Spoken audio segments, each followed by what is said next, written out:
Hi everyone, this is Jamie, and I'm back to talk about what's been happening. So, I kind of ended up blabbering about a lot of things in the previous video, and I wanted to focus more on mental health this time. I know I look very, very pretty, but let's keep staring at my face, enjoy my growing mustache, and just talk about mental health. Mental health. Mental health. I'm sorry.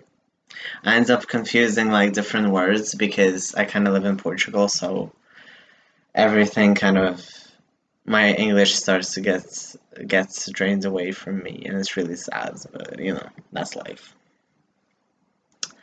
So I was thinking that everyone kind of I talk to people when I'm not in the shits myself because I've had uh, quite a tragic quarantine and and I got asked like, "Fuck man, how did you get out of there?" And it's really establishing a routine, and it's something that actually my own psychologist recommended me ages ago. But sometimes I follow his recommendations, sometimes I don't, and I'm kind of like not the best uh, patient to have because I can throw a wild card and say like, "Oh, I don't like what you're saying. I'm gonna do this." Or like, oh, let's try this or that or that or that or that. Or like, I know you're gonna judge me, but this happens. Um, but yeah, my psychologist is really cool. If anyone in my area needs a psychologist, I can hook you up. Anyway, so establishing a routine. So basically, and that's where me and Lucas started developing it more into like you have to have goals in your day in order for your routine to be effective, if you must call it so. So, for instance, like if you're really bad, just start even with one goal. And it doesn't matter what it is, even if it's to brush teeth between doing nothing and nothing, great. And then you build it up to like watching a movie, studying, reading a book. And right now, I'm kind of heavily against this whole idea that everyone is like bombarding us with education because I find it very overwhelming. Because I had to, yes, it wasn't coronavirus related, but I had a very tragic story happen, which is pretty personal, and it's not exactly my story to tell, so I won't. And it was really hard. And then I just went like, oh my god, I have classes. So I am heavily against this whole idea. Like I was reading the news today and I was like, they're debating whether to throw us back into class. And I was like, Jesus fucking hell. Like, I just came out of that. I just came out of mourning, and he wants me to open a book and like study. And I kind of, the thing is, like, I volunteer in the field, or I volunteer in the area I want to work in later, rather. And every time I just look up books myself, or I go from experience, because where are you gonna find something like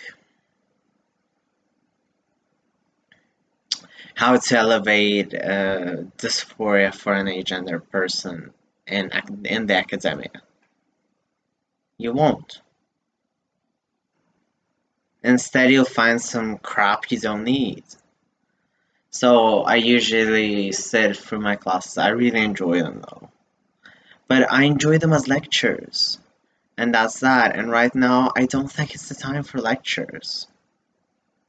So I do want to talk about mental health, the true thing you should focus on. So, this is a bit of controversial. So, if you can go outside, go outside. If you can't go outside and you're in a country where it's prohibited, don't.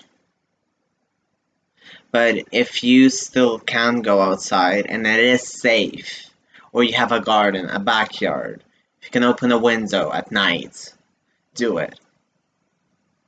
You need your fresh air. Play games. Play a ridiculous amount of games. Also, I've noticed that a lot of people kind of have drifted from their partners, and I don't know how many cases I've even heard. Like, it's literally like breakups, when you put a relationship on hold as well. And I went through a relationship on hold as well, which I didn't talk about. Well, I went through a breakup and then got back together, but you know, that's the point. And I was also reading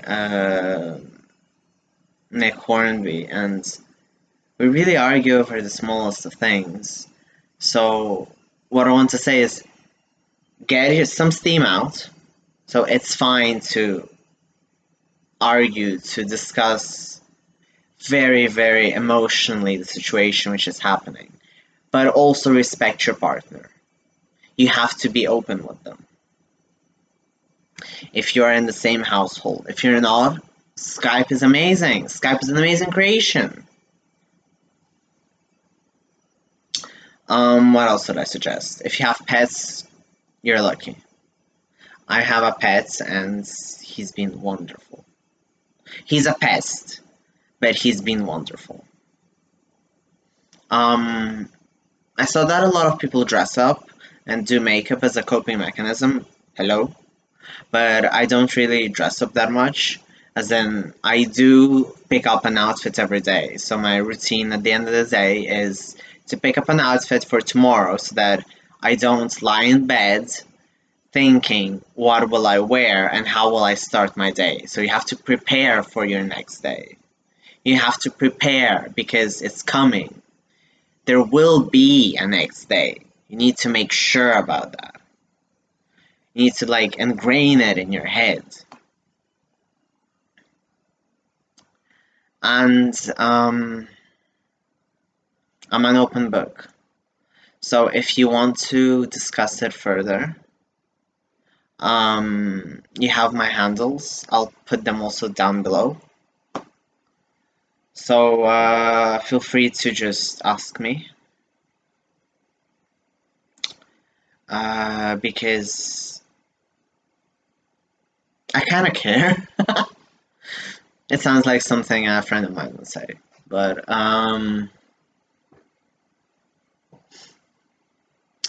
yeah. I just want to make sure that you're taking care of yourself. You're taking care of others around you.